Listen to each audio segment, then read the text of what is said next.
आइए अब आज हम लोग घेरन संहिता में आगे बढ़ेंगे।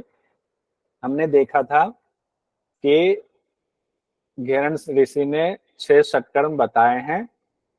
उस 6 षटकर्म में पहले हम पढ़ रहे हैं धौती क्रिया। जो पहले धौती, धौतिर वस्ति नेति नौली त्राटक कपालभाति, ये आपके घेरन संहिता का सीक्वेंस है षटकर्म का।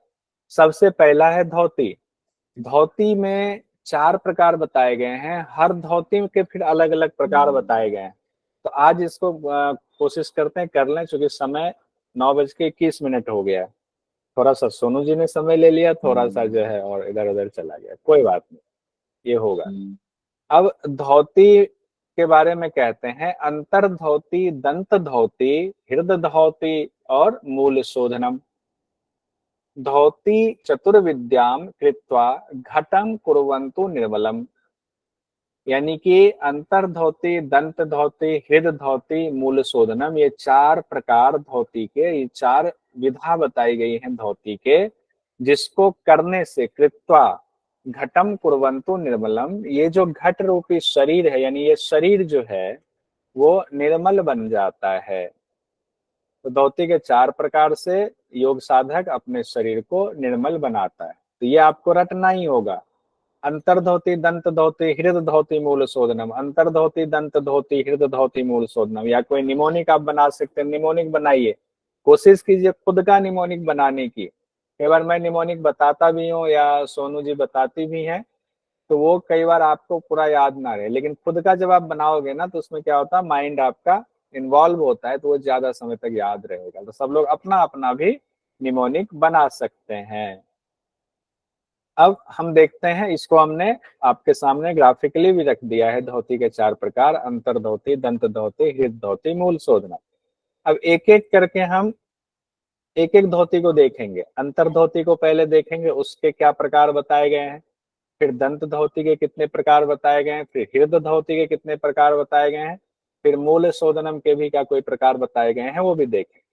तो पहला है अंतर धोती। अंतर धोती के 4 प्रकार हैं। उसके बाद दंत धोती, दंत धोती के 5 प्रकार बताए गए। फिर हृदय धोती है या हृदय धोती कह देते हैं इसको, इसके 3 प्रकार बताए गए। फिर मूल शोधनम है, 1 प्रकार ही है मूल शोधनम का। ठीक है, तो पहले अंतर धोती देखते हैं कौन से 4 प्रकार बताए गए हैं। इसको कई बार रिपीट करूंगा तो याद हो जाएगा, और आप लोगों को टेबल भी खुद से बनाना है तो याद होगा। इसमें इससे क्वेश्चन भी बहुत आता है। आपको पता है इस बार जो आपका पेपर कैंसिल हो गया जिन्होंने दिया, इस बार तो बहुत ज्यादा क्वेश्चन घेरन संहिता से, षटकर्म से ही पूछे गए, इसी अध्याय से। तो अंतर्धोती के 4 प्रकार होते हैं, वात सारम, वारी सारम, वहनी सारम, बहिष्कृतम। तो अंतर्धोती के भी 4 प्रकार हैं, वातसार, वारिसार, वहनिसार, बहिष्कृतम। घटस्य निर्मलार्थाय अंतर्धौतिस चतुर्विद्या। इस घट रूपी शरीर को निर्मल बनाता है। ये अंतर्धोती के इस तरह से 4 विधा कही गई हैं। तो वातसार मतलब, वात मतलब क्या होता है, वायु, जिसमें वायु के द्वारा क्रिया की जाती है। वारी, वारी कहते हैं किसको, पानी को वारी कहते हैं संस्कृत में। वारी, जब आप लोग हम लोग सब बचपन में थे तो एक शब्द के बदले अनेक शब्द कहते थे ना, कि या उसको क्या कहते हैं, समानार्थी शब्द। तो ये वारी मतलब पानी होता है। तो पानी के से जब आप शुद्धि क्रिया करते हैं तो उसकी विधि यहाँ बताई गई है। वहनी मतलब अग्नि होती है। तो अग्नि से तो नहीं यहाँ किया जाता, लेकिन अग्नि को इसमें प्रज्वलित करने की बात की गई है, तो उसको अग्निसार या वहनीसार भी कहते हैं। बहिष्कृत ये अलग है, बहिष्कृत को अभी देखेंगे कि इसकी क्या विधि बताई गई है। तो पहले हम लोग देखते हैं वातसार धोती। पहले हमने देखा धोती, धोती के 4 प्रकार, अंतर धोती, दंत धोती, हृदय धोती, मूल शोधनम। माइक सबका बंद है और बोलते हुए जाइएगा। अंतर धोती, दंत धोती, हृदय धोती, मूल शोधनम। अंतर धोती, दंत धोती, हृदय धोती, मूल शोधनम, ये किसके प्रकार है, धोती के 4 प्रकार है। अब अंतर धोती के भी 4 प्रकार बताए गए, वातसार, वारिसार, वहनीसार, बहिष्कृतम। जो अग्निसार क्रिया आप करते हैं उसी को वहनीसार भी कहते हैं। तो अंतर धोती के ये 4 प्रकार हैं। अब देखिए, अभी जो पेपर हुआ था, जो पेपर लीक होने की वजह से परीक्षा रद्द हो गई, उसमें पूछा गया अंतर्धोती का भाग निम्नलिखित में से कौन सा है। और इसमें दिया है दंत धोती, दंड धोती, बहिष्कृत, मूल शोधनम। तो इसमें से कौन सा होगा अंतर्धोती का भाग, बताइए। अभी पढ़ा एक आपने। दंत और बहिष्कृत। हाँ, बहिष्कृत। बहिष्कृत होगा इसमें, सही आंसर है बहिष्कृत। तब ये तभी हो सकता है जब आपको जितने प्रकार बताए गए षटकर्म में घेरन ऋषि के द्वारा, और कहीं इतना विस्तार से कहीं किसी शास्त्र में नहीं है, ध्यान रखिएगा, किसी शास्त्र में है ही नहीं इतना विस्तार, तो यहीं पर है, इसीलिए एक शास्त्र का इसमें याद करना है। तो बहिष्कृत जो है वो अंतर्धोती का भाग है। बाकी दंत धोती तो अपने आप में धोती का एक प्रकार है, दंड धोती जो है हृदय धोती का एक प्रकार है, मूल शोधनम तो अलग से उसमें है। अब देखिए वातसार हम लोग देखते हैं, वातसार का प्रकार देखते हैं। जो अंतर्धोती का पहला प्रकार है वो है वातसार। वात मतलब वायु, वायु के द्वारा कैसे शुद्धि करनी है। कहते हैं काक चंचु वदास्येन पिवेद वायु शनै शनैः चालयेद उदरम पश्चात वर्तमना रेचियेत शनैः। एक तो शनैः शनैः शब्द ना कई बार आएगा, हठ प्रदीपिका में भी आएगा, मतलब जितने शास्त्र है ना वहां ये शब्द आपको आएगा। तो शनैः शनैः का मतलब होता है धीरे धीरे, धीरे धीरे। जहां ये शब्द आए ना आप समझ लेना वहां धीरे धीरे करने की बात की जा रही है। काक मतलब कौवा, चंचू मतलब चोंच, तो कौवे की चोंच की तरह आप अपने मुख को बनाएंगे और फिर वायु का पान करेंगे धीरे धीरे। विवेद वायु, वायु को पिएंगे, शनैः शनैः मतलब धीरे धीरे, वात्सार का है। उसके बाद है चालियेत उदरम, वायु पीने के बाद पेट को चलाएंगे, कैसे चलाना विधि नहीं बताई गई है, सिर्फ पेट को चलाना है। पश्चात वर्तमना, उसके पश्चात रेचियेत शनैः, फिर रेचक कर देंगे धीरे धीरे। अब देखिए इसमें कंफ्यूजन है, दो तीन अलग अलग राइटर की बुक में, लेखकों की बुक में थोड़ा विधि अलग दिया गया। यहाँ तक कोई दिक्कत नहीं किसी राइटर में कि कौवे की चोंच की भांति मुख करके धीरे धीरे वायु को अंदर खींचे, पेट को चलाएं, उसके पश्चात धीरे धीरे वायु का रेचन कर दें। तो कई विद्वानों ने क्या कहा है, पश्चात वर्तमना है तो उसको कई विद्वानों ने कहा है कि इसका मतलब पश्चात का गया ना, तो ये गुदा द्वार से यानी पीछे के द्वार से वायु रेचन करने की बात कह रहे हैं। तो ये तो तभी हो सकता है ना जब वायु जो है पेट में लेंगे, फिर पेट को चलाएंगे, फिर गुदा द्वार से वायु का रेचन कर देंगे। हालांकि शुरुआत में तो मुंह से ऐसे लेने के बाद थोड़ी लगता है पेट में लेंगे।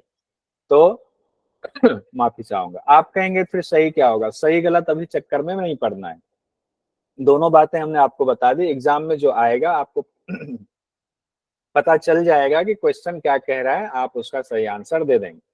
और एक चीज जो मैं हर क्लास में बताता हूँ यहाँ भी बता देना जरूरी है कि देखिए आपने शुरू से ही देखा कि कहा जा रहा है कि गुप्त विद्या है, गुप्त विद्या है, किसी को ना दे, गोपनीय विद्या है।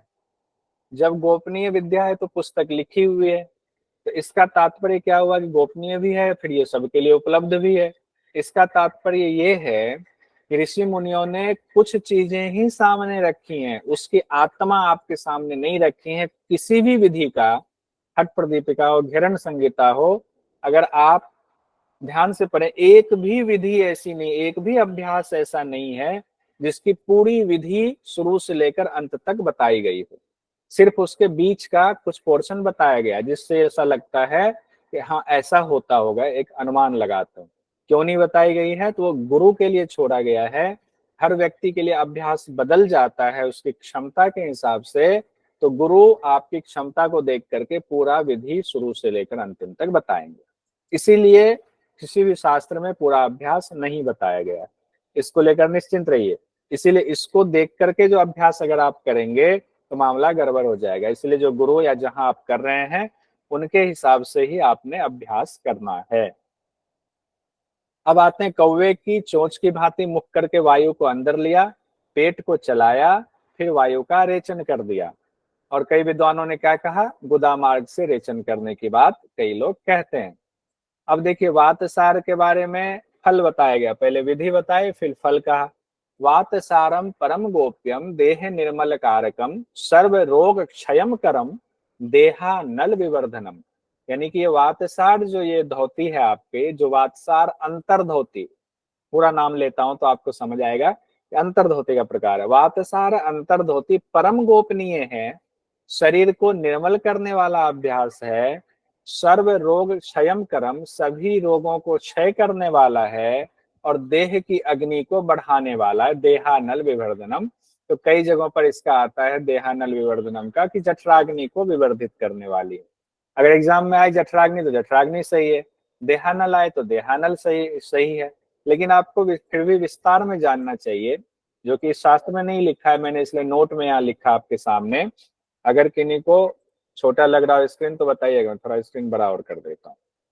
इसके नोट में हमने लिखा है कि अग्नि 13 प्रकार की होती है, अपने शरीर में जो अग्नि है 13 प्रकार की अग्नि है।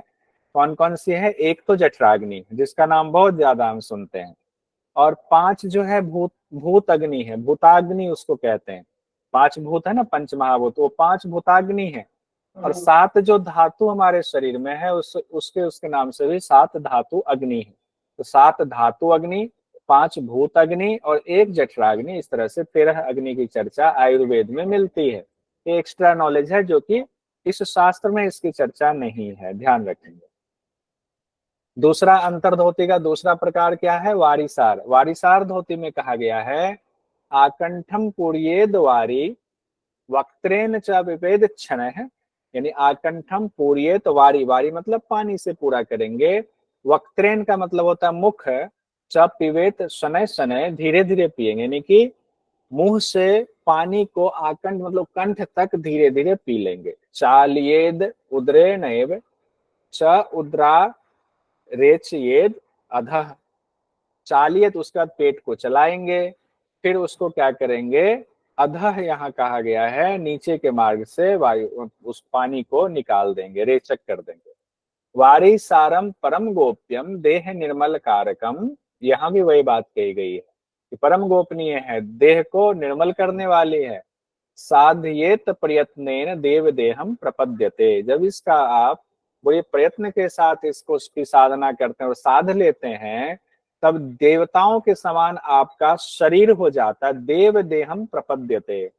अब देखिए एक बार पूरी क्रियाविधि, मुख से धीरे धीरे कंठ पर्यंत पानी पी लें। जैसे ऋषि मुनि हैं आपके सामने बैठे हुए, संत जी हैं, ये पी रहे हैं, मुख से धीरे धीरे कंठ पर्यंत पानी पी लें। फिर पेट को चलाना है, उसमें ऊपर वाले वातसार में कौवा चोंच बना करके वायु पीना था, फिर पेट चलाना था। यहाँ पानी पीना है, फिर पेट चलाना है, उसके बाद पानी को गुदा मार्ग के द्वारा बाहर निकाल देना। रेचन किससे करना है? गुदा मार्ग के द्वारा रेचन करना है। वारिसार परम गोपनीय है, देह को निर्मल बनाता है। इसका अभ्यास प्रयत्न पूर्वक करने पर शरीर देवताओं के समान दिव्य हो जाता है। अब देखिए ये जो क्रिया है ना, वारिसार क्रिया, फोटो अच्छे से देखिए, ये आपको ये दिख रहा है, एक तस्वीर मैंने यहाँ आपके सामने लगाई है। आपको पता है कि ऐसी क्रिया हम लोग करते भी हैं। कौन सी क्रिया करते हैं? तो उसको कहते हैं हम लोग शंख प्रक्षालन की क्रिया या लघु शंख प्रक्षालन की क्रिया। दोनों में थोड़ा अंतर है। तो लघु शंख प्रक्षालन की क्रिया बहुत चलन में है, शंख प्रक्षालन कम लोग करते हैं, लेकिन ऐसे सुन सुना के मत कीजिए, उसकी पूरी विधि है। अगर उसको बताने लगूंगा तो एक पूरी क्लास शंख प्रक्षालन की पूरी विधि सावधानी उस पर ही चला जाएगा। लेकिन एग्जाम की दृष्टि से आपको क्या पूछा जा सकता है कि शंख प्रक्षालन से मिलती जुलती कौन सी क्रिया है, कौन सा नाम बताया गया घेरन संहिता में? तो वारिसार की क्रिया शंख प्रक्षालन की तरह ही है। या उल्टा करके पूछा जाएगा कि वारिसार की क्रिया को आम जीवन में आधुनिक युग में किस नाम से किया जाता है? तो शंख प्रक्षालन के नाम से किया जाता है या लघु शंख प्रक्षालन के नाम से किया जाता है। अब यहाँ पर एक एक्स्ट्रा जानकारी दे रहा हूं जो कि इस शास्त्र से अलग है, लेकिन एग्जाम में क्वेश्चन इसको क्रियात्मक योग के अंतर्गत पूछा जाता है, तो इसको हमने यहाँ पर रखने की कोशिश की है कि शंख प्रक्षालन में कितने आसन किए जाते हैं। पहले तो ये ध्यान रखिए 5 आसन उसमें किए जाते हैं, पानी पी करके 5 आसन किया जाता है। कौन कौन से आसन किए जाते हैं?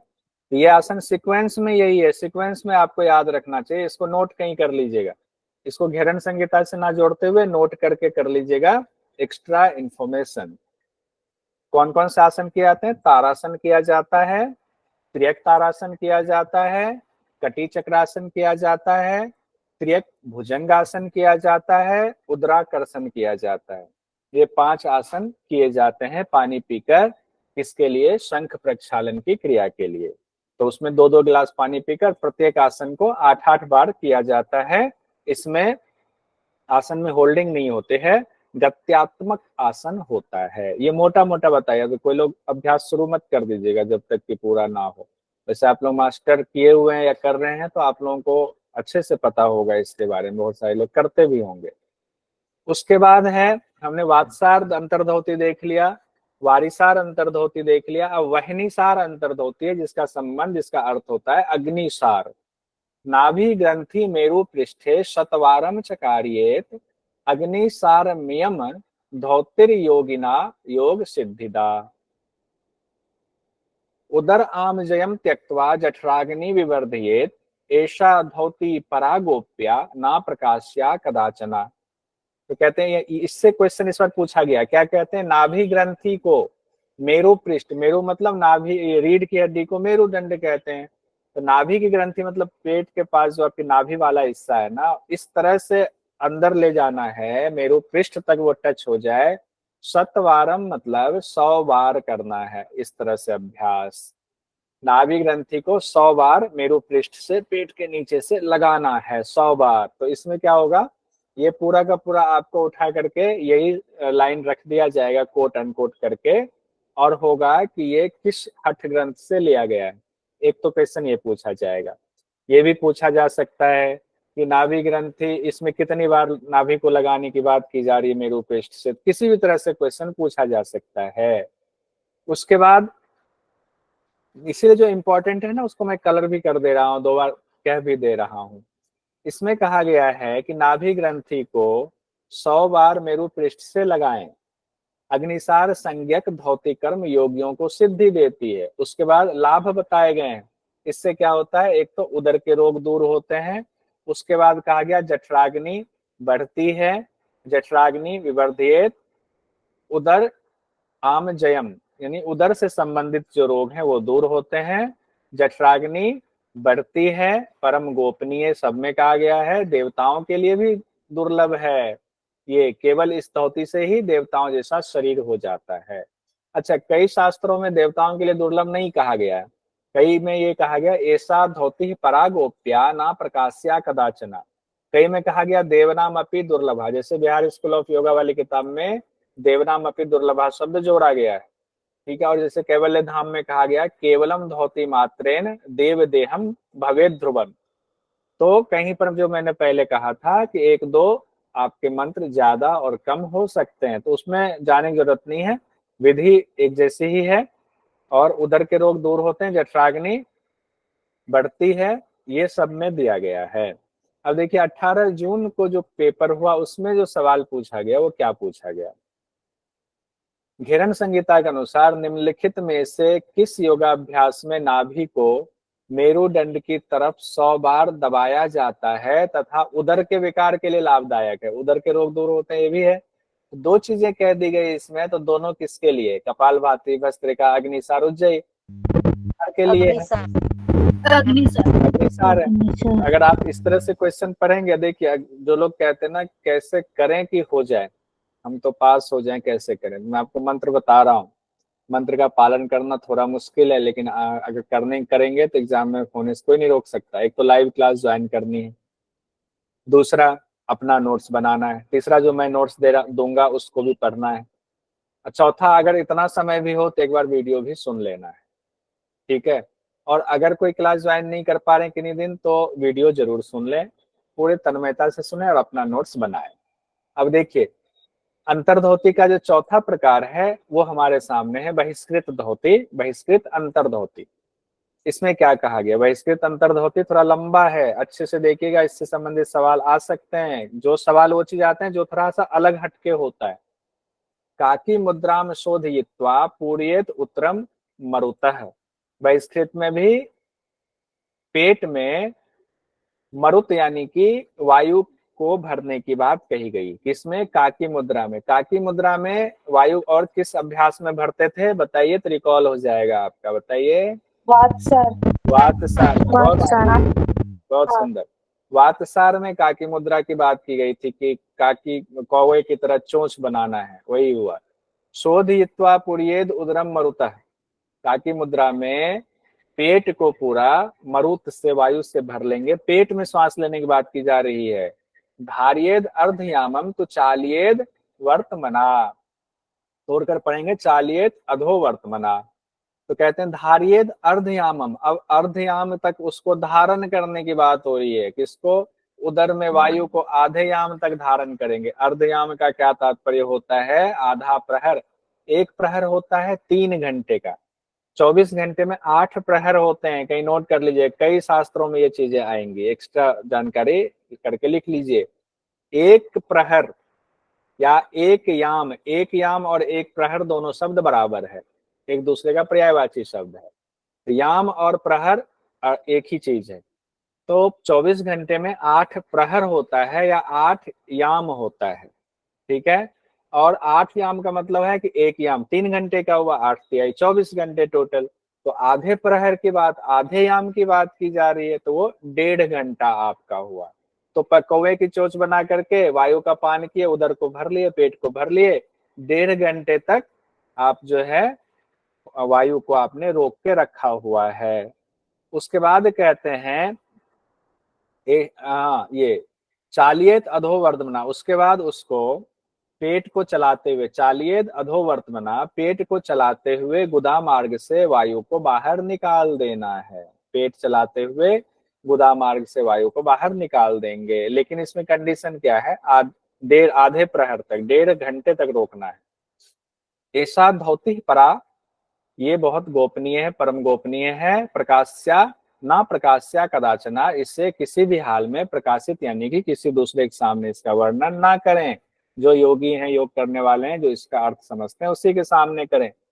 उसके बाद कहते हैं नारी प्रक्षालन, इसी में एक और कर्म आ गया, बहिष्कृत धोती में ही नारी प्रक्षालन की बात हो गई। यानी बहिष्कृत धोती में 2 विधि हो गया, एक तो हो गया वायु लेकर के पेट में लेकर के चलाते हुए आधा प्रहर रोक करके निकाल देना, दूसरा नारी प्रक्षालन नाम से उसी में कहा गया। उसका क्या है, नाभि मग्न जले स्थित्वा शक्ति नारी विसर्जयेत। यहाँ देखिए शक्ति नारी शब्द आ गया है, इसको नोट कीजिएगा, नोट्स बनाने में इसको मेन नोट करना है कि शक्ति नारी शब्द का इस्तेमाल कहाँ किया गया है, तो बहिष्कृत धोती के दौरान प्रक्षालन कर्म के दौरान इस्तेमाल किया गया है। उसके बाद कहते हैं कराभ्याम छालियेद नारीम यावन मल विसर्जनम तावत प्रक्षाल्य नारी च उदरे वेशियेत पुनः इदम प्रक्षालनम गोप्यम देवनाम अपि दुर्लभम केवलम धौती मात्रेण गोप्यम देवनाम अपि भवेत ध्रुवम। अब अर्थ देखिए कि नाभि तक जल में पहले स्थित हो जाइए, ऐसे जल में जाइए जहां तक नाभि तक आपके जल हो जाए, और शक्ति नारी को आप बाहर निकालिए। शक्ति नारी होती है गुदा द्वार के अंदर।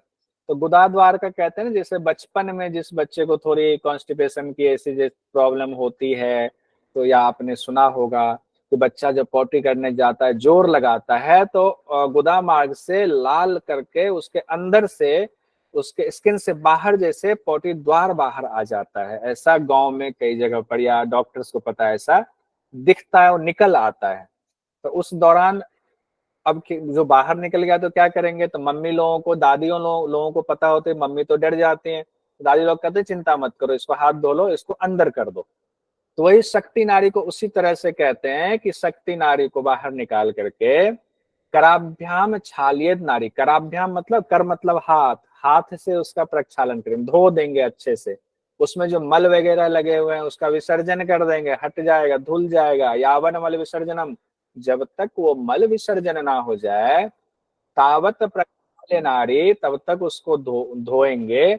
जब धुल जाए अच्छे से, फिर उदर में उसको स्थापित कर देंगे। अब देखिए ये सब अभ्यास आप खुद से कर सकते हो क्या, नहीं कर सकते, इसके लिए गुरु का होना जरूरी है, वो बताएंगे पूरी विधि, नहीं तो दिक्कत हो जाएगी आपको। कभी मत कीजिएगा ऐसे, इसमें आधी अधूरी सारी जानकारी दी गई शास्त्रों में, तभी तो कहा गया गुरुओं के लिए जो है छोड़ें, गुरु के पास करें। इदम प्रक्षालनम गोप्यम देवनामपि दुर्लभम, देवताओं के लिए भी दुर्लभ है। केवल धौती मात्रे में गोप्यम देवनाम अपि भवेद ध्रुवम। अब यहाँ भी ये श्लोक बिहार स्कूल ऑफ योगा में एक्स्ट्रा जोड़ा गया है, कई जगहों पर नहीं है, कि केवल धौती मात्र से ही देवताओं के समान आपका शरीर हो जाता है। तो क्या हुआ, नाड़ी प्रक्षालन, नाभि तक जल में गए, शक्ति नाड़ी को बाहर निकाला, दोनों हाथों से उसको साफ किया, कब तक, जब तक मल ना साफ हो जाए। साफ हो जाने के बाद नाड़ी को फिर से अंदर स्थापित कर दिया। कौन सी नाड़ी को, शक्ति नाड़ी को। यह गोपनीय है, देवताओं के लिए भी दुर्लभ है। अब देखिए इसमें जो सावधानी बताई गई, क्या सावधानी है, यामार्ध धारणा शक्तिम यावन्न साधये नरः बहिष्कृतम महत धौति तावत च न जायते। यानी कि यामार्ध धारणा शक्ति, जब तक आपकी धारणा शक्ति, आधे आधे याम तक रोकने की शक्ति जब तक वायु को आपकी नहीं हो जाती है, तब तक बहिष्कृत नाम की ये महाधौती नहीं करनी है। तो पहले तो आपके अभ्यास ऐसा होना चाहिए कि वायु को आप, यहाँ कहें साध्य नरः, यानी साध साध करके, जो नर मतलब मनुष्य, जब तक आपके अंदर ऐसी क्षमता ना आ जाए कि आप 1.5 घंटे तक आप वायु को रोक पाओ, तब तक ये अभ्यास नहीं करना है। उसके लिए यामार्ध शब्द इस्तेमाल किया गया, आधे याम तक। तो ये ध्यान रखेंगे। अब ये क्वेश्चन पूछा जा सकता है कि किस अभ्यास में ऐसा है जिसमें कि शक्ति नाड़ी की बात की गई है, कौन सा अभ्यास ऐसा है जिसमें कहा गया जब तक आपकी धारणा शक्ति 1.5 घंटे की ना हो जाए अभ्यास नहीं करना है। तो ये आपको ये नोट करना, ये इंपॉर्टेंट चीज है। तो जो अलग होता है ना, किसी शास्त्र में नहीं बताया गया, उससे क्वेश्चन आने का हमेशा उसकी संभावना बनी रहती है। अब पढ़ते हैं। देखिए ये हमने पहले बता दिया। हाँ, इसमें श्लोक दे करके भी सवाल पूछा जा सकता है, क्योंकि ये बाकी के हठ ग्रंथ में इसकी जानकारी नहीं है कि जब तक आपको ये वाला, जैसे कि श्लोक दे दिया यामार्ध धारणा शक्तिम यावन्न साध्य नरः, तो ये वाला आप मंत्र को या श्लोक जो भी कहें इसको लिख करके रख लीजिए कहीं अलग से कि यहाँ पर चर्चा की गई, इसका अर्थ ये होता है। उसके बाद अंतर्धोती हमारा कंप्लीट हो गया, 4 अंतर्धोती हमने पढ़ लिया।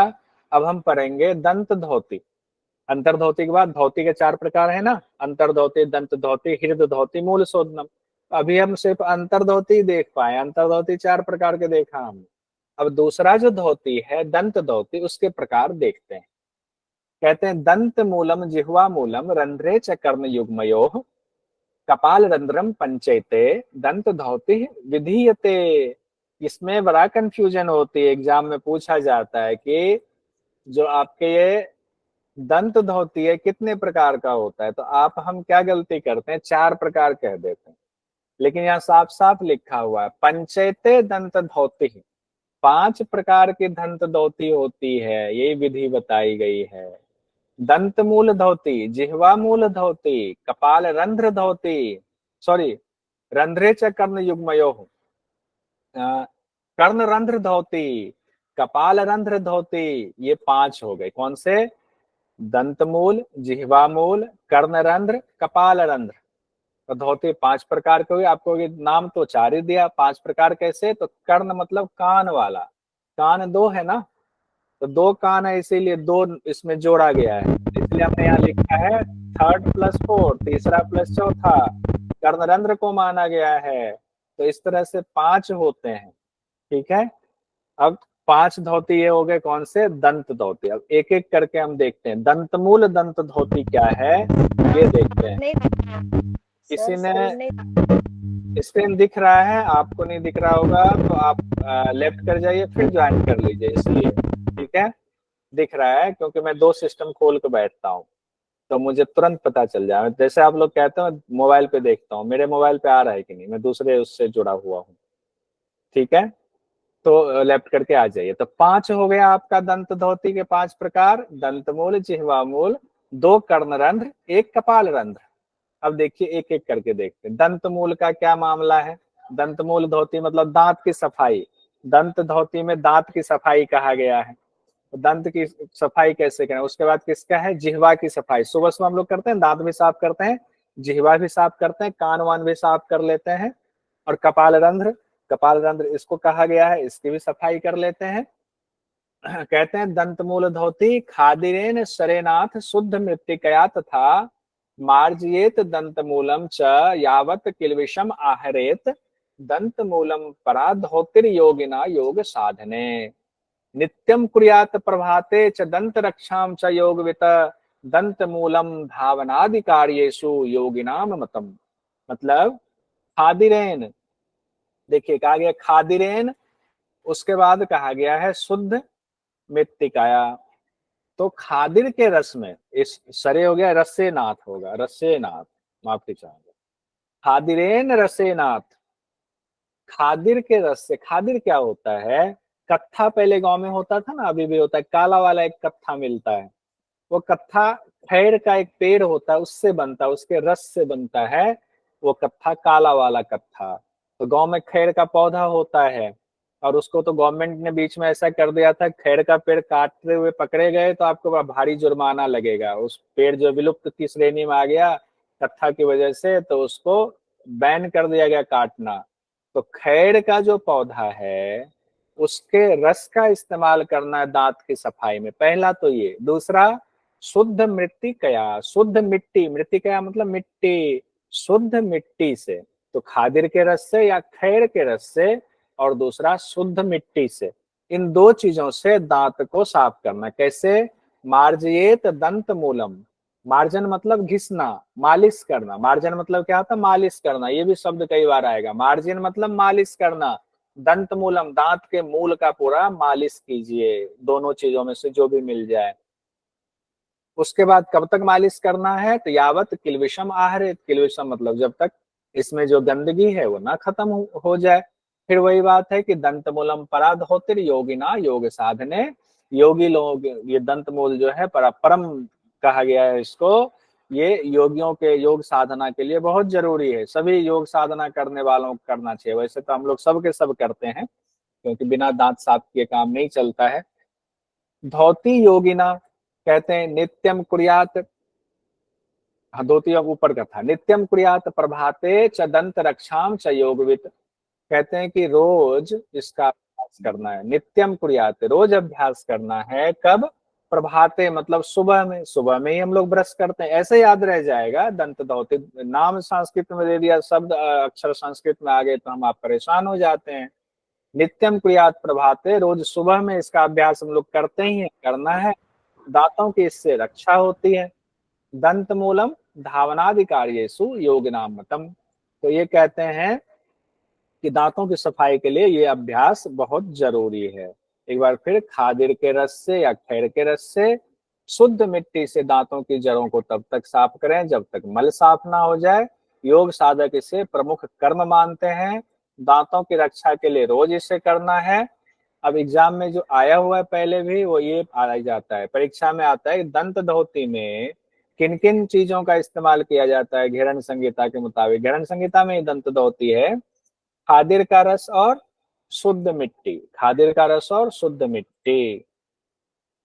उसके बाद आते हैं जिह्वा मूल, दंत मूल के बाद जिह्वा, पहले दांत धोते तब तो टंग ब्रश करते हैं ना, पहले दंत मूल फिर जिह्वा मूल धोती आपके, जिह्वा मूल दंत धोती, ऐसे याद रख लीजिए।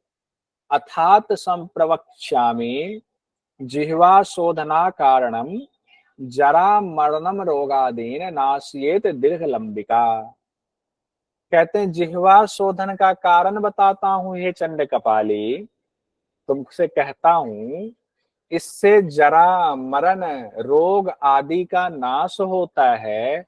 दीर्घ लंबिका, लंबिका मतलब जिह्वा, आपकी जिह्वा लंबी हो जाती, दीर्घ मतलब बड़ी हो जाती। कौन कह रहे हैं, घिरन ऋषि चंड कपाली राजा से कह रहे हैं, अब तुमको जिह्वा शोधन का कारण बताता हूं, क्यों करना है, तो क्योंकि इससे जरा मरण दूर होता है, रोग आदि का नाश होता है, जिह्वा लंबी होती है, दीर्घ लंबिका। उसके बाद कहते हैं विधि कैसे करनी है, तर्जनी मध्यमा अनामा अंगुली त्रय योगतः वेशयेद गल मध्य तु मार्जयेत लंबिका मूलम, शनैर शनैर मार्जयित्वा कफ दोषम निवार्येत। मतलब तर्जनी, मध्यमा और अनामिका, देखिए तीन उंगली कही गई है, तर्जनी मध्यमा अनामिका, दिख रही है ना तीन उंगली, ये तर्जनी उंगली जिसको इंडेक्स फिंगर बोलते हो, मध्यमा जिसको बोलते हैं बड़ी उंगली बीच वाले, और अनामिका जिसको बोलते हैं, जिसको रिंग फिंगर बोलते हैं, तीन उंगली को अंगुली त्रय योगता, योग मतलब जोड़ना यहाँ से है,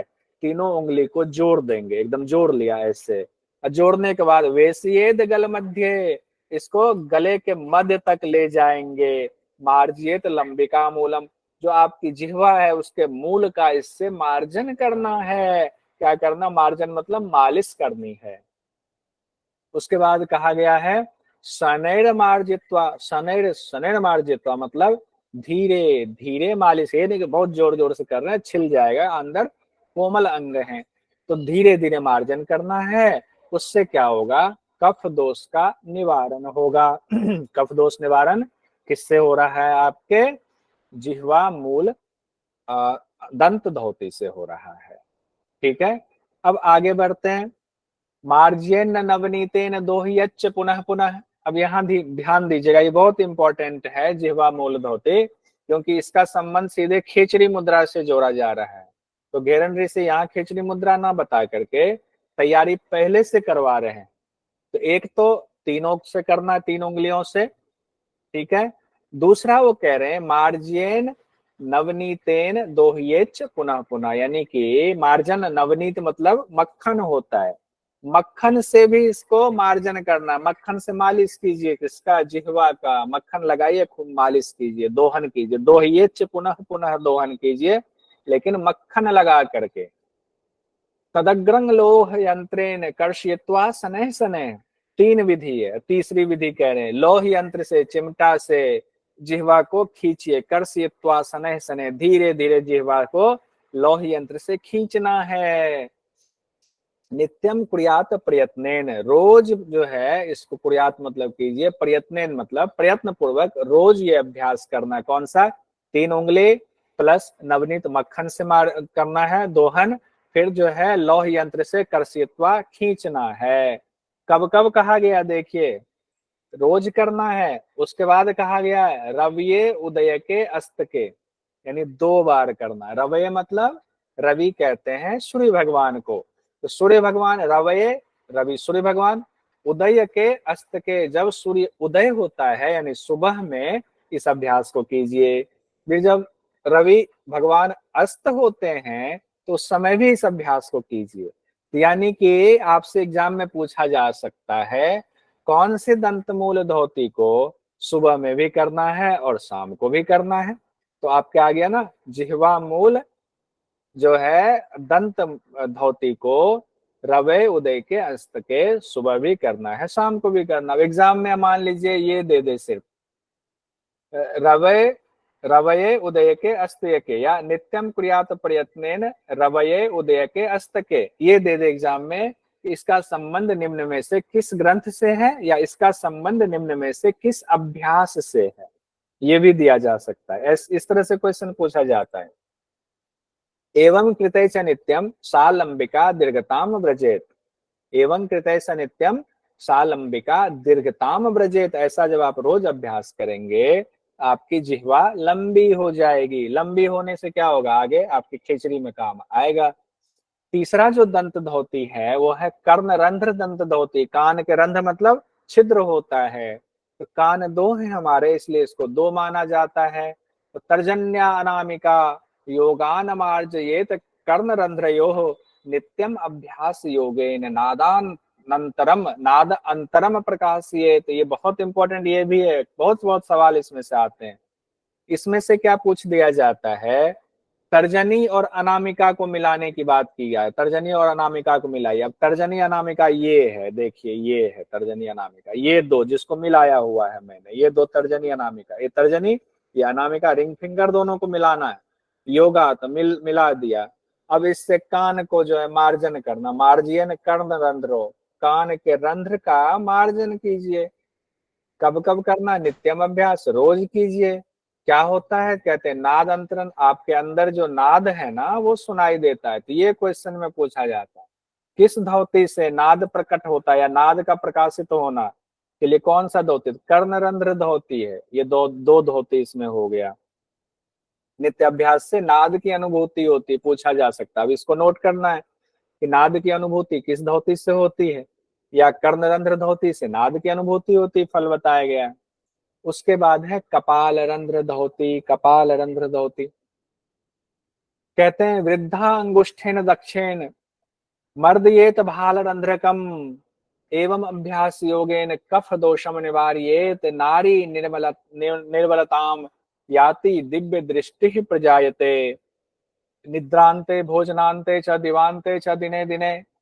ये लाइन बहुत महत्वपूर्ण है। जैसे ऊपर था ना रवै उदय के अस्त के, वैसे ये है निद्रांते निद्रा के अंत में, भोजनांते भोजन के अंत में, दिवांते दिन के अंत में, 3 बातें कही गई। अब देखिए पहले देख लेते हैं अच्छे से विधि। 10 बज गए हैं मुझे पता है, बस ये वाला करके आपका कंप्लीट, उसके बाद आपको छोड़ देता हूँ क्योंकि आज 3 घंटे से आप लोग हैं। कहते हैं दाहिने हाथ के वृद्धा अंगुष्ठन, कई जगहों पर ना इसको अलग चीज बताई गई, वो भी बता देता हूँ। वृद्धा अंगुष्ठन कहते हैं सबसे जो बुजुर्ग अंगुली है, तो कहा जाता मान लिया अंगूठे की बात। कई व्याख्याकारों ने ये बात कही है कि दाहिने हाथ के अंगूठे से इसका जो है कपाल रंध्र का मार्जन करना है, यहाँ पे अंगूठे से मार्जन करना है। वृद्धा अंगुष्ठे, कई जगहों पर इसको कहा गया है नहीं, बद्धा अंगुष्ठे लिख दिया गया है कि बद्धा अंगुष्ठे, पूरा अंगुष्ठ कैसे पूरा एकदम मुट्ठी बंद कर लीजिए, तब उसकी बात कही गई है। और कई जगहों पर ये कागज से बिहार स्कूल उपयोग की पुस्तक में कहा गया हथेली का कप बना लीजिए, इसके बाद इसका मार्जन कीजिए। तो आपको परेशान होने की जरूरत नहीं, जहां इस तरह का कंफ्यूजन है वो सवाल नहीं आएगा। अगर आ जाता है सवाल तो आप उस पर चैलेंज कर सकते हैं अपने आंसर को, चिंता मत कीजिए। तो क्या कह रहे हैं, लेकिन मर्दयेत भाल रंध्रकम, तो भाल रंध्र का मार्जन करना ये सब जगह है, तो भाल रंध्र का मार्जन करना है। एवं अभ्यास योगन, इस अभ्यास को करने से कफ दोष का नाश होता है, ये भी आपको सब जगह मिलेगा। नारियों की निर्मलता होती है, दिव्य दृष्टि प्रकट होती है, आपको दिव्य दृष्टि मिलती है। कब कब करना है, निद्रांते निद्रा के अंत में, भोजनांते भोजन के अंत में, दिवांते दिन के अंत में। यानी कि उसको फिर से देखिए, दाहिने हाथ के अंगूठे से कपाल रंध्र का मार्जन करना है, या कई जगहों पर मुट्ठी कहा गया तो मुट्ठी से या ऐसे, अब जहां जो अर्थ लगा रहे हैं। कफ, इससे कफ दोष का निवारण होता है, नाड़ियों की शुद्धि होती है, दिव्य दृष्टि मिलती है। कब कब करना है, निद्रा की समाप्ति पर, यानी सुबह उठकर, भोजनांते भोजन के बाद, और उसके बाद कहा गया है तीसरा कौन सा था, दिवा अंते, दिवांते तो दिवांते दिन के अंत में, यानी कि निद्रा से पहले की बात कई विद्वानों ने कही है। तो निद्रा दिवांते दिन के अंत में करना है, ये ध्यान रखिए, दीवान के दिन के अंत में। एग्जैक्ट शब्द आपको मंत्र का रखेंगे तो कहीं गलती नहीं होगी। अब सवाल क्या पूछा जा सकता है, बस ये लास्ट पढ़ रहा हूं। निद्रांते भोजनांते दिवांते च दिने दिने किस हठ ग्रंथ से संबंधित है। अब आपने घेरन संहिता पढ़ा है, कहीं रखा हुआ, आपका रिवीजन है, कई बार आपने पढ़ा है, बोला भी है मुंह से, बोलते जाएंगे तो और याद होगा, और लिख भी लिया, याद हो गया। हठ प्रदीपिका, हठ रत्नावली, घेरन संहिता कोई नहीं तो घेरन संहिता से है। इसी को पलट करके सवाल पूछा जा सकता है कि किस अभ्यास के बारे में बताया जा रहा है ये। अगर ये आपको दे दिया और कह दिया किस अभ्यास के बारे में है, कर्ण रंध्र धोती, त्राटक है, कपाल धोती है, कपाल भाती है, कपाल रंध्र दंत धोती है। या फिर ऐसे भी पूछा जा सकता है, देखिए कपाल रंध्र धोती दंत धोती कितनी बार करनी चाहिए, कपाल रंध्र धोती कितनी बार करनी चाहिए, 2 बार, 3 बार, 4 बार, 5 बार, तो 3 बार कहा गया है, 3 बार करनी चाहिए। या ऐसे भी इसी सवाल को पूछा जा सकता है, कपाल रंध्र धोती निम्न में से किस किस समय करने का विधान है, निद्रांते भोजनांते दिवांते अर्धरात्रि मध्यान्ह। तो आपको पता है ये 3 है, 1 2 3, तो सही आंसर है 1 2 3 वाला। एक एक क्वेश्चन से कई बार कई कई सवाल निकलते, एक मंत्र से या श्लोक से कई कई सवाल निकलते हैं। तो आपको विचार करना पड़ेगा कि हम इतना पढ़ लें, कैसे भी सवाल पूछे हम जवाब दे देंगे। अब इसके बाद हृदय धोती हम लोग कल देखेंगे। कल कोशिश करेंगे षटकर्म कंप्लीट करके, और इससे संबंधित सवाल, महत्वपूर्ण सवाल घुमा करके भी, सीधे सवाल भी, घुमा करके सवाल भी, और रैपिड राउंड के सवाल भी आपके सामने में लाऊंगा। तो आज हम लोग यहीं तक रखते हैं।